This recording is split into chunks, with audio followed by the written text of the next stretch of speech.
ನಿನಗೆ ನಿಜವಾಗ್ಲೂ ಶುದ್ಧ ಹೃದಯವು ಎಲ್ಲಿಂದ ಬರುತ್ತದೆಂದು ಯೋಚನೆ ಮಾಡ್ತಾ ಇದ್ದೀಯಾ?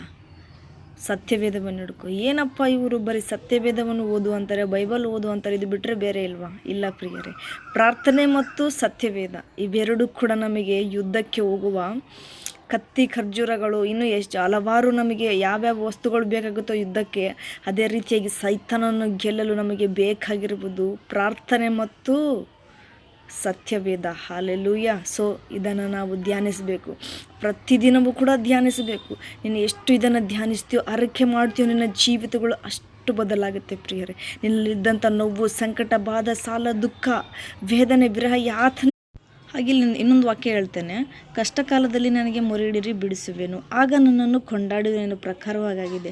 ಆದರೆ ನಾವಿಲ್ಲಿ ಏನು ತಿಳ್ಕೊತೀವಿ ಅಂತ ಹೇಳಿದ್ರೆ, ಕಷ್ಟ ಬಂದಾಗ ಮಾತ್ರ ಪ್ರಾರ್ಥನೆ ಮಾಡೋದು, ನಮಗೆ ನೋವು ಬಂದಾಗ ಮಾತ್ರ ಪ್ರಾರ್ಥನೆ ಮಾಡೋದು, ನಮಗೆ ಸಾಕಪ್ಪ ಈ ಜೀವನ ಅನ್ನೋ ರೀತಿ